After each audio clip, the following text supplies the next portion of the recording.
Nashik TCS धर्मांतरण मामले में बड़ा एक्शन लिया गया है। टीसीएस कॉर्पोरेट जिहाद harassment case, Tata Consultancy Services is under fire. Corporate में धर्म परिवर्तन का गंदा खेल। ভাই আমরা এপস্টিন ফাইলসের কাহিনী শুনেছি, কিন্তু রিসেন্টলি আমাদের দেশে যে ঘটনাগুলো ঘটলো, এপস্টিন ফাইলস কিচ্ছু না এর কাছে, মানে কিচ্ছু না। প্রথমেই আসি TCS A, the conversion society. কি ভুল বললাম? The cheating society. Tata consultancy services না, রতন টাটা মারা যাওয়ার পর টাটা নামটা আর উচ্চারণ করো না। एयर इंडिया का वो प्लेन जो उड़ान भरते ही कुछ ही क्षण में आग का गोला बन गया था। টাটা গ্রুপের আন্ডারে এয়ারলাইন্সে উঠলে স্বর্গ দেখিয়ে দিচ্ছে, টাটার অফিসে কাজে ঢুকলে জান্নাত দেখিয়ে দিচ্ছে, সব দিক দিয়ে ফিল্ডিং সেট ভাই। আমি যখন ইঞ্জিনিয়ারিং পাশ করি তখন ভেবেছিলাম যে টিসিএস এ কাজে ঢুকবো, ভাগ্যিস মানে টিসিএস এ ঢুকিনি, না হলে আজকে হয়তো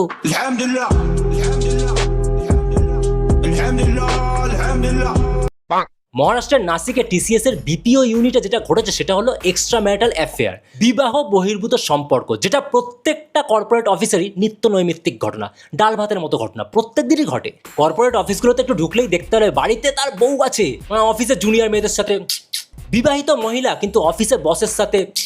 তবে এই ঘটনায় এক্সট্রা ম্যারিটাল অ্যাফেয়ারের সাথে আরও একটা জিনিস এক্সট্রা আছে, সেটা হলো বিয়ের প্রস্তাব দিয়ে ফিজিক্যাল হওয়ার চেষ্টা। কি বললে?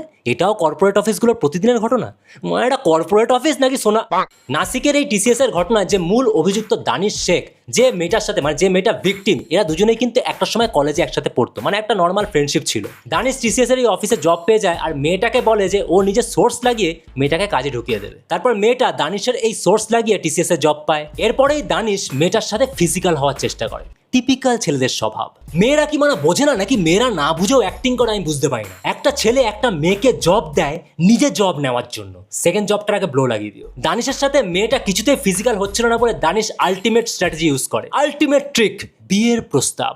বিয়ের প্রস্তাব শুনে মেয়েদের মন গদগদ হয়ে যায়, মেয়েরা তো একটু ইমোশনাল হয়। বিয়ের প্রস্তাব পেয়ে মেয়েটা দানিশের সাথে সঙ্গম করতে রাজি হয়ে যায়। আরও একটা মেয়ের ইমোশনালি কেটে গেল। একটা ছেলে যে দিনরাত ফিজিক্যাল হওয়ার কথা বলছে, সে একবার বিয়ের কথা বললো আর তুমি তাকে শরীর দিয়ে দিলে? মানে এত ইমোশনাল হলে তো মানে হোল লাইফ দুচে যাবে। একটা মেয়ে সবসময় আগে মন থেকে ভাবে, তারপরে কারোর সাথে ফিজিক্যাল হয়, কিন্তু একটা ছেলে সবসময় ধন থেকেই ভাবে, মানা ধন থেকে, তারপরে মানে চারটে মেয়েকে। সবসময় একটা কথাই বলবো, মানা কোনো ছেলের থেকে হেল্প নেওয়ার আগে এটা জানবে যে একটা ছেলের কিন্তু বিনা হেল্পে সকালবেলা ওটা আপনি আপ দাঁড়িয়ে থাকে, কোনো হেল্প লাগে না ছেলেটার। বেশিরভাগ ছেলেরাই ওটার দ্বারা চালিত হয় আর তাদের জীবন দুচে যায়। এই যে বিরাট কোহলি, বানাটা আমার ফেভারিট প্লেয়ার, এর বাড়িতে একটা সুন্দরী টুসটুসে বউ আছে, দুটো ফুটফুটে বাচ্চা আছে, তাও মালটা ইনস্টাগ্রামে গিয়ে কচি কচি মডেলদের পিকচারে লাইক মারে। ভাই এত টেস্টোস্টেরন বাড়াস না যখন মারা কন্ট্রোলই করতে পারিস না। দিনের বেলা মারাটাকে দেখলে চেনাই যাবে না, মা কি ধার্মিক মানুষ, নিজের বউকে নিয়ে বাবার আশ্রমে যায়, আর আমার রাত্রেবেলাও নিজেই ভুলে যাও দুটো বাচ্চা। একটা ভিডিওতে বলে আসছি, মারা মাথায় একটা জিনিস রাখবে, যে যত বেশি ধার্মিক সে তত বেশি দোষ না। মারাটা ক্যামেরার সামনে মাঠে খেলতে খেলতে বউকে উপরে চুমু দেয়, আর আমার রাত্রেবেলা শুয়ে শুয়ে মডেলদের হৃদয়। তাহলে বুঝলে তো মা, ছেলেরা মাঠে একটা টিমের সাথেই খেলে, খাটে অনেকগুলো টিমের সাথে খেলার জন্য। ঘরে অনুষ্কা শর্মার মতো বউ থাকতেও যে ইনস্টাগ্রামে গিয়ে কচি কচি মডেলদের লাইক মারে, তাহলে মা তুমি কোন সালমানের ঐশ্বরিয়া? তাই বলে কি ছেলেরা ভালোবাসে না? মানে ভালোবাসে লাগানো অবধি। কি করে বুঝবে একটা ছেলে তোমাকে সত্যিকারে ভালোবাসে? কোনো ছেলে যদি তোমার সাথে ফিজিক্যাল হওয়ার কথা না বলে মিশতে পারে, তাহলে বুঝবে সে ছেলেটা কে।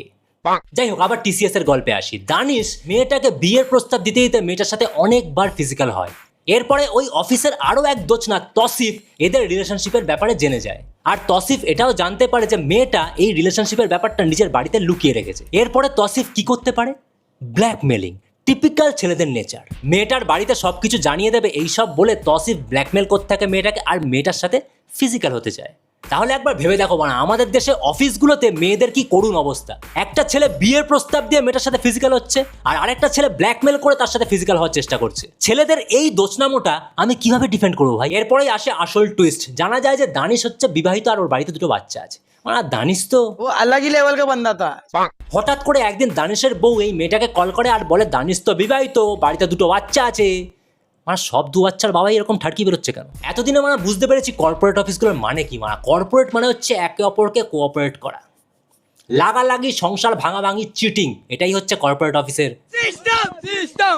এরপরে আসি অফিসের সিনিয়রদের কথায়। নিদা খান যে অফিসের একজন প্রসেস অ্যাসোসিয়েট ছিল, সিনিয়র টেলিকলারও বলতে পারো, এই নিদা খান কিন্তু দানিশ যে বিবাহিত এটা আগে থেকেই জানতো, তাও সে এই মেয়েটাকে জানায়নি। মেয়েরাই মানে কবে থেকে মা কথাটা বলতে গিয়ে জিভে কামড় পড়লো, তার মানে পুরো সত্যি কথাই বলতে চাচ্ছিলাম। মেয়েরাই মেয়েদের আসল শত্রু। এরপরে HR লেভেলেও আরো একটা মেয়ে ছিল, অশ্বিনী চাইনানি, তার কাছে গিয়ে অফিসের অনেক মেয়েরা এরকম রিপোর্ট জানায় যে এরকম হ্যারাসমেন্ট হচ্ছে, মলেস্টেশন হচ্ছে, কিন্তু সে কি উত্তর দেয় জানো? আরে এগুলো তো কর্পোরেট অফিসে হতেই থাকে, এগুলো তো একটা ছোট্ট ঘটনা। এই ছোট্ট ঘটনা আরেকটাকে বলে জানো? গরিব থাকুন। এই দানিশ, তসিফ, নিদা খান এদের একটা হোয়াটসঅ্যাপ গ্রুপ ছিল। এই হোয়াটসঅ্যাপ গ্রুপে আলোচনা চলতো যে কোন হিন্দু জুনিয়র মেয়েটাকে টার্গেট করা যায়, অফিসের কোন জুনিয়র মেয়েটা ফাইন্যান্সিয়ালি অনেক খারাপ অবস্থায় আছে, কে ফ্রাস্ট্রেটেড অথবা কে লোনলিনেসে ভুগছে, তাদেরকেই কিন্তু টার্গেট করতো। আর এগুলো কিন্তু গ্রুপে আলোচনাও চলতো। এছাড়াও হিন্দু দেবদেবীর সম্পর্কে কিন্তু খারাপ কথা বলা হতো। অনেক জুনিয়রকে তো আবার জোর করে বিফও খাওয়ানো হয়। এসব করে ভাবছিল এরা খুব ধার্মিক মানুষ, যে যত বেশি ধার্মিক সে তত বেশি দোষ না। কোরআনের যে এই আয়াতগুলোতে লেখা আছে যে অন্যের ধর্মের মানুষকে সম্মান করো, অন্যের ধর্মের বিশ্বাসকে জোর করে আঘাত করো না, তাহলে এই মুসলিমগুলো কোন কোরআন পড়ছে ভাই? তাহলে এরা কোন মুসলিম ভাই যারা অন্যের মূর্তি ভাঙে? তাহলে এরা কোন মুসলিম যারা অন্যের ধর্মের মানুষকে নিজের ধর্মে ধর্মান্তরিত করার চেষ্টা করে? অনেক মাদ্রাসাতেও দেখা যায় যে হিন্দুদের বিরুদ্ধে বিষ ছড়ানো হয়। হিন্দুদের পূজাই গেলে ইমান দুর্বল হয়ে যায়। এই জায়গাগুলোকে ব্যান করে না কেন ভাই? এই তিনটে অ্যাব্রাহামিক রিলিজিয়ন যদি দেখো, এর কিন্তু মূল উদ্দেশ্য শান্তি। ইসলাম আরবি শব্দ সালাম থেকে এসেছে, যার মানে শান্তি। ক্রিশ্চিয়ানিটিতে ভালোবাসার কথা বলা হয়েছে, আর জুডাইজমের শালম কথার অর্থ হচ্ছে শান্তি। এই তিনটে ধর্মই পৃথিবীতে যে লেভেলে ধ্বংসলীলা চালাচ্ছে, যে লেভেলে মানুষ খুন করছে। Ceasefire is underway in the Middle East between Israel and Lebanon. Sudan's civil war, it's now entering its 4th year, and it's triggered the world's worst humanitarian crisis. অথচ মুখে শান্তির বাণী নিয়ে ঘুরছে। ভাই কি লেভেলের হিপোক্রিসি! এই জন্যই বারবার বলি, মানুষের বানানো কোনো ধর্মে বিশ্বাস করো না। ভগবান যদি থেকে থাকেন, সে কোনোদিনও কাউকে মারার কথা, কোনোদিনও কাউকে কোনোভাবে চেঞ্জ করার কথা বলতে পারেন না। আর এই যে লাভ জিহাদের কথা উঠছে, যে ভালোবাসায় নিজের ধর্মে টেনে আনছিল, ভাই হিন্দু ধর্ম কি এতটাই উইক? তোমার ধর্ম কি এতটাই দুর্বল যে একজন এসে বললো তুমি তার ধর্মে চলে যাচ্ছ? আর হিন্দুরা তো আছেই হিন্দুদের সর্বনাশের জন্য। ভাই লেন্স কাটের যে মালিক পিয়ুষ বানসাল, নিজে হিন্দু হয়ে নিজের দোকানের স্টাফদের মধ্যে তিলক আর কালাওয়া পরে আসতে মানা করেছিল, কিন্তু সার্কুলারে কিন্তু হিজাব, টারবান এগুলো অ্যালাউ ছিল। এখানেই তো আসল হিপোক্রেসি। হিন্দুরা অন্যের ধর্মে ধর্মান্তরিত হওয়ার আগে নিজের ধর্মটাকে ভালো করে পালন। বারবার বলছি যে যত বেশি ধার্মিক সে তত বেশি দোষ না। আরও একটা নাসিকের ঘটনা। ভাই নাসিকে এই নিয়ে এতগুলো ঘটনা ঘটে গেল। नासिक का दरिंदा अशोक खरात, शुद्धिकरण के नाम पर उनका यौन शोषण किया गया। অশোক খরাট, যে নিজেকে ভগবান বলছিল, সে কতগুলো মহিলার জীবন শেষ করেছে জানো? এই লোকটা মেয়েদের বলতো যে তোমার স্বামীর কিন্তু খুব খারাপ অবস্থা, তোমার স্বামী কিন্তু মারা যেতে পারে, তাই আমার সাথে ফিজিক্যাল হও, সব ঠিক হয়ে যাবে। এই কেসে কিন্তু কোনো অসহায় নারী ছিল না, অসহায় মহিলা ছিল না। এই কেসটাতে যে মেয়েগুলোকে এক্সপ্লয়েট করা হয়েছে, সেই মেয়েগুলো কিন্তু সম্ভ্রান্ত ফ্যামিলির, বড়লোক ফ্যামিলির। আমাদের দেশের সবচেয়ে বড় জঙ্গি কে জানো? অন্ধবিশ্বাস। অন্ধবিশ্বাসের সুযোগ নিয়ে এই মালটা প্রচুর মেয়েকে এক্সপ্লয়েট করে। নাসিকের মেয়েদের কি তার কাটা আছে? এই 2026 সালে দাঁড়িয়ে এআই এর যুগে এসেও কেউ যদি অন্ধবিশ্বাসী হয়, তাহলে আমার কিছু বলার নেই। আর এই 2026 সালে সোশ্যাল মিডিয়ার যুগেও যদি তুমি বুঝতে না পারো যে তোমার বয়ফ্রেন্ডের বাড়িতে দুটো বাচ্চার বউ আছে, তাহলে তুমি আরো বড় গাছের। আসল জঙ্গি অন্ধবিশ্বাস কেন বললাম, এই দুজনকে দেখলেই বুঝতে পারবে। এই দুজন নিজের আশ্রমের মেয়েদের সাথে শারীরিকভাবে এক্সপ্লয়েট করতো, আন্ডারেজ মেয়েদেরকেও এক্সপ্লয়েট করতো। ভাবো, যে মালটা সাদা দাঁড়িয়ে তোমার যাবজ্জীবন হয়েছে, আর আরেকজনের যে কালো দাঁড়িয়ে মালটা তোমার 20 বছর জেল হয়েছে। এদের ওপর শুধু অভিযোগ নেই, এরা কিন্তু কনভিক্টেড, প্রমাণিত ধর্ষক। তাও এদেরকে বেল দেওয়া হয়, জেলের থেকে বাইরে বেরিয়ে আসে, আর এদের অন্ধভক্তরা এদেরকে স্বাগত জানায়। आशाराम बापू को कल 6 महीने की जमानत मिली और उसका स्वागत लोगों ने ढोल नगाड़े बजा के, पटाखे फोड़ के, उसके आगे डांस करके किया, जैसे वो उन लोगों का भगवान हो। और इसमें सिर्फ पुरुष ही नहीं, महिलाएं भी शामिल थी। একটা মন্দিরে তো দেখলাম আলাদা লেভেলের অভ্যর্থনা জানানো হচ্ছিল।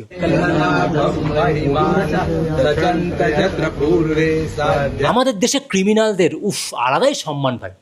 দেখো প্রকৃষ্ট প্রমাণ পার্লামেন্টে, দেখো পার্লামেন্টে 80% তো ক্রিমিনাল। এই টিসিএস এর কেসটাতে মূল অভিযুক্ত দানিশ, তার মা নিউজ চ্যানেলে এসে বলছে আমার দানিশ তো নির্দোষ। मेरा ये कहना है कि मेरा बच्चा बेकसूर है और ये ऐसा बोल ही नहीं सकता। লাদেনের ফ্যামিলিকে গিয়েও জিজ্ঞেস করো, লাদেনের ফ্যামিলিও বলবে যে তাদের ছেলে নির্দোষ, তারা কিন্তু অধর্মের দিক থেকে লড়েছিল। মহারাষ্ট্রেই নাসিকের দুখানা ঘটনা শুনলে, আরও একটা ঘটনা ঘটেছে, সেটা আবার মহারাষ্ট্রে অমরাবতীতে। মহারাষ্ট্রের অমরাবতীতে মোহাম্মদ আয়ান 180টা মেয়ের সাথে, আন্ডারেজ মেয়ের সাথে ফিজিক্যাল হয়েছে। 350টা ভিডিও পাওয়া গেছে ওর ফোন থেকে। এখানে যে 8টা মেয়েকে শনাক্ত করা গেছে ভিকটিম হিসেবে, তারা কিন্তু প্রত্যেকেই মুসলিম। তাহলে এতক্ষণে কি বুঝলি? তার মানে কোনো ধর্মই কিন্তু প্রবলেমেটিক নয়, প্রবলেম হচ্ছে মানুষ। বাঁদরের হাতে ধর্মগ্রন্থ দিলে সে ধার্মিকভাবেই বাঁদরামো করবে। এই মানাটা যখন ধরা পড়ে পুলিশকে বলে এর নাকি প্রথম ব্রেকআপের পর এ এখন প্লে বয় মোডে চলে এসেছে। ছেলেরা বিয়ের প্রতিশ্রুতি দিয়ে ফিজিক্যাল হচ্ছে, ব্ল্যাকমেল করে ফিজিক্যাল হচ্ছে, নিজেকে গডম্যান বলে ফিজিক্যাল হচ্ছে, আবার নিজেকে প্লে বয় বলে ফিজিক্যাল হচ্ছে। ভাই আর কত নিচে নামবি ভাই, কত নিচে নামা যায়? এর সাথে সাথে আমাদের দেশে তো প্রত্যেক দিনই বাসে, ট্রামে, ট্রেনে মলেস্টেশন আর হ্যারাসমেন্টের কথা শোনাই যায়। তার উপরে আমাদের দেশের কোনো না কোনো প্রান্ত থেকে প্রত্যেক দিনই ধর্ষণের কাহিনী শোনা যায়। সবচেয়ে বড় ডার্ক রিয়েলিটি হচ্ছে মেয়েরা নিজের ফ্যামিলি মেম্বারদের থেকেই সবার আগে মলেস্টেড হয়। রিসেন্টলি রুবি হসপিটালে মেয়েদের ওয়াশরুমে একটা ছেলে ফোন লাগিয়ে এসেছিল। ভাবো,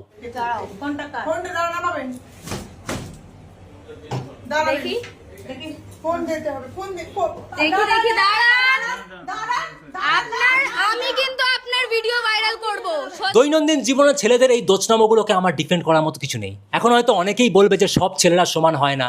সত্যিই তো, এক একজন এক এক রকম ক্রাইম করে। পার্লামেন্টে বসে মন্ত্রীরা পানু দেখে, মন্ত্রীরা পার্লামেন্টে ধর্ষণ নিয়ে খিল্লি করে।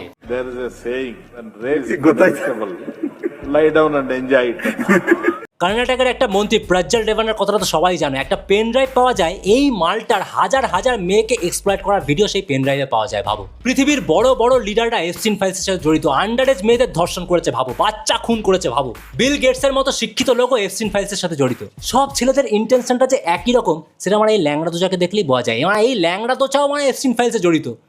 শিক্ষিত থেকে শুরু করে অশিক্ষিত, গডম্যান থেকে শুরু করে কাজের লোক, ক্রিকেটার, মন্ত্রী, ল্যাংড়া, হিন্দু, মুসলিম, জুডাইজম, যে যেখানেই থাকুক সব জায়গাকার ছেলেদের একটাই ইন্টেনশন। লাস্টে মেয়েদের একটাই কথা বলবো, দেখো আমার যেটা মনে হয় যে মেয়েদের পৃথিবীতে জন্মানোটা একটা অভিশাপ। মেয়েদের পৃথিবীতে জন্মানোটা একটা অভিশাপ, কিন্তু ছেলেদের বিশ্বাস করলে অন্যায়, পাপ পাপ পাপ।